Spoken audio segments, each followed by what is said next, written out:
We're excited to celebrate the 30th anniversary of the J. Reuben Clark Law Society. We started with a few chapters. Now we have over 200 chapters in more than 23 countries. The mission statement of the Society is inspired. It is to affirm the strength brought to the law by a lawyer's personal religious conviction, and then to strive through public service and professional excellence to promote fairness and virtue founded upon the rule of law. Its mission statement, I think, makes a lawyer feel unembarrassed to merge religious convictions, to bring together one's religious convictions and one's professional training to assist in effecting the resolution of legal disputes. The mission statement of the J. Reuben Clark Law Society will carry us a long way because it's based on truth.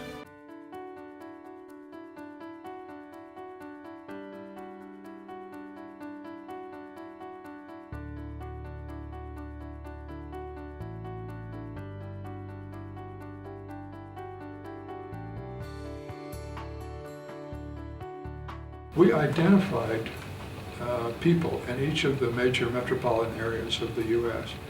and decided that I, as the dean, ought to go meet them, and that maybe they could call a meeting of interested persons, even if it were only a tiny handful of people, some of their friends. When we talked about an organization that kind of reflected what the BYU Law School was about, with the name of J. Reuben Clark, that would attract the interest of LDS lawyers and those who shared their values.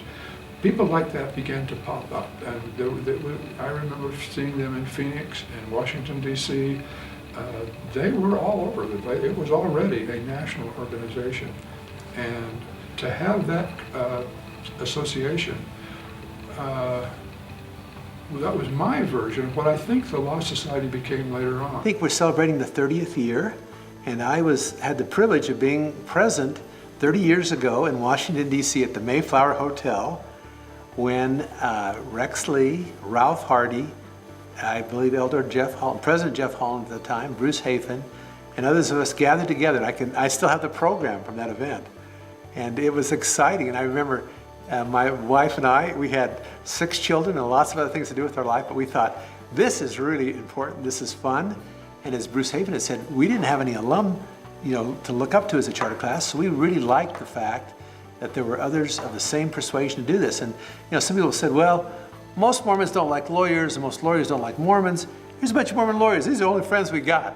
You have to recognize and pay tribute to Ralph Hardy, from whom the idea came, and for Bruce Hafen, who caught on to the idea quickly, and for their willingness to pursue this idea that seemed impossible to pull off, frankly, in the early times. But they were just simply visionary.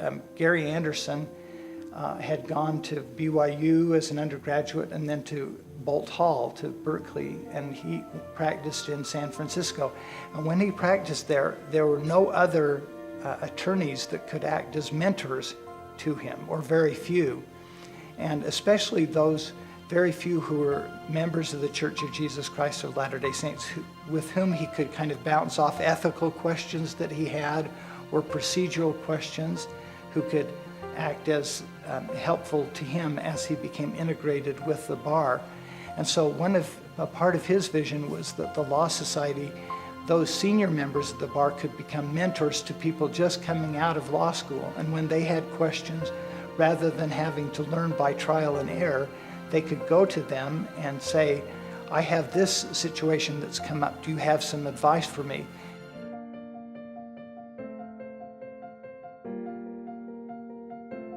I think that we can really take the Law Society to another level.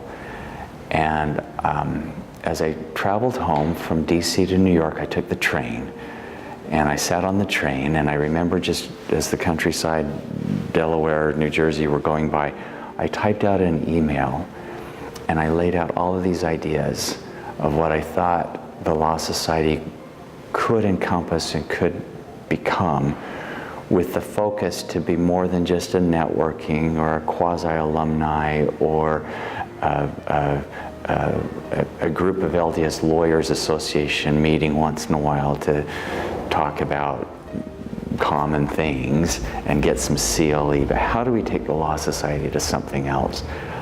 And that document, I still have it, I've saved that email, that was almost the charter or the constitution of what I felt like I was involved in for the next 4 years.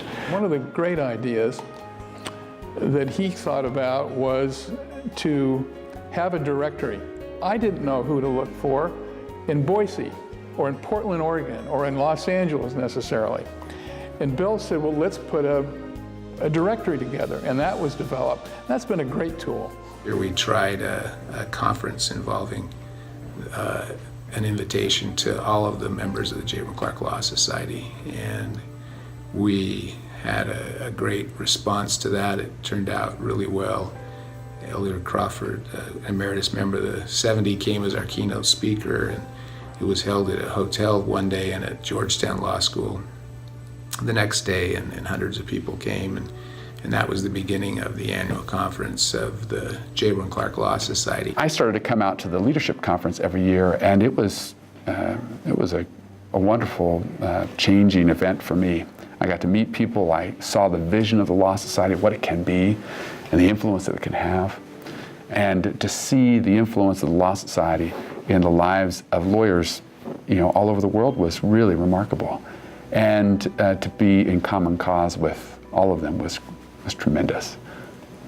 One of the other things I think is amazing about the Law Society is the growth of committees. When I first became involved 24 years ago, I don't think we had any standing committees. It was the international chair and a vice chair. And over the course of 25 years and the different leadership styles of our international chairs, we now have, I think it's about 10 standing committees, which is incredible. A lot of work gets done there.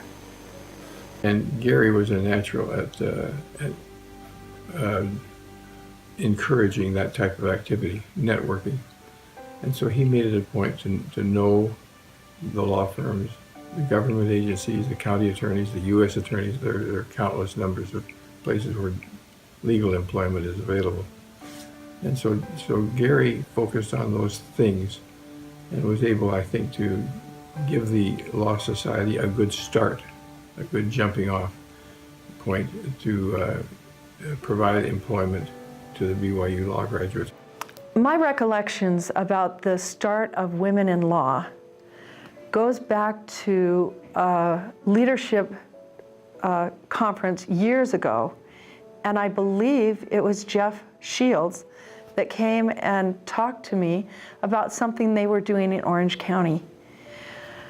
He said that they needed to bring their women into the Law Society more and more. A lot of us felt that if we're not practicing law, we don't belong here. Or we're trying to be in law and we don't have time for other things.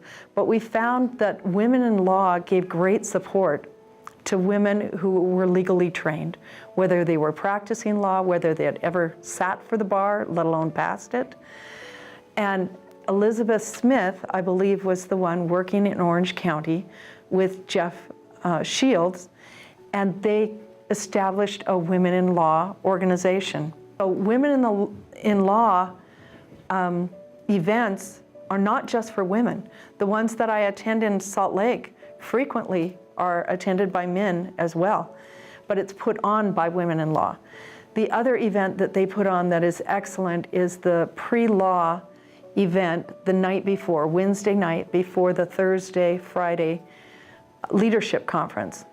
Women in Law also have a breakfast at the annual conference each year, and we end up spending all of the time just going around having everybody introduce themselves and tell their story, because that's so inspiring and educational to know different options and how it can be handled. That also sets up that networking throughout the conference and beyond, that they have somebody that they can talk to and say, what you did is what I plan to do. Tell me how you did it, and what the hard parts and what the easy parts and how to make it happen.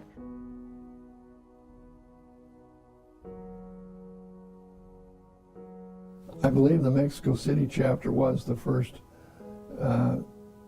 what I would consider an international chapter. We had a couple of chapters in Canada, as I recall, but certainly Mexico City was the first in Latin America. And of course, since then, our presence in Latin America has just exploded. We have a half dozen or so chapters in Brazil and more in formation. One of the chapters in Curitiba has as its chair a great lawyer who's not a member of the church. We've got a good presence in Peru. We have a couple of chapters in Central America. Greg Clark has been responsible for a good part of that. He was a very dynamic presence in Latin America when he served as the church's council in Brazil. We had about 35 chapters on one continent. Basically it was US and Canada, and I think one chapter in Mexico. But then it took off in South America and through Neville Rokow in Australia and New Zealand. And so the Peru chapter in South America was the first recipient of our Pro Bono Award for the good work that they had done in their community. The biggest accomplishments that I can point to are the growth internationally of the Law Society. Mexico just exploded. We had a wonderful regional legal counsel in Mexico who was so excited to help the Law Society grow, and he would meet with different attorneys in all over Mexico, and they were excited to get together. They had no idea that there were other LDS attorneys. And then in January 2016, they invited me to come down and participate in the first Mexico Regional Conference. And again, it was several hundred attorneys who were be together, and they didn't know that there were so many other attorneys out there. I also participated in the first regional conference in London, and Charlotte Steinfeld chaired that, and that was a wonderful event. Elder Oaks came and spoke there. Elder Oaks came and spoke at the Mexico Regional Conference. So the brethren have been very supportive of the Law Society. Where we were in London, meeting in the Hyde Park Chapel, and we had lawyers from Scotland who rode the train all day to get there to this meeting, because they heard about this meeting of lawyers who were members of the church, and they didn't know there was anybody but them who was a lawyer and a member of the church, and so they traveled all day to get there. And we had a very large meeting, and we had lawyers from London and the surrounding areas, but also lawyers from up in Preston area of the church. I don't remember from Wales, but we may very well have had someone from Wales, and they just came, and they were stunned to see how many members of the church there were who were lawyers in the United Kingdom. I mean, they were literally blown away. They had no idea there were so many, and so there was a great bond of friendship that originated that night for them.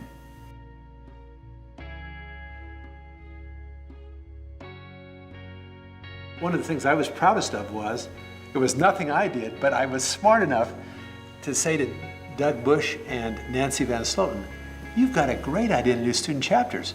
We've only had lawyers that already graduated. Nancy and Doug, let's do more student chapters. And all I had to do was stand back, and of course Nancy and Doug can do anything. And so we almost overnight doubled the size of the Law Society. It's one of those things kind of like, of course we should have students there.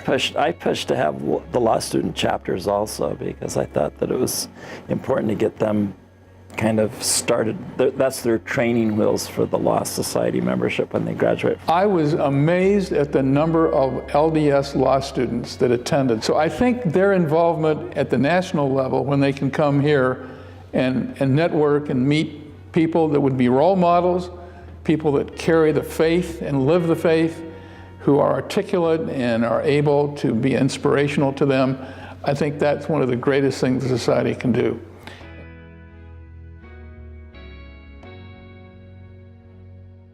Thought, wow, there is a way to integrate my professional life and my personal life together, but there's a way to give expression to that.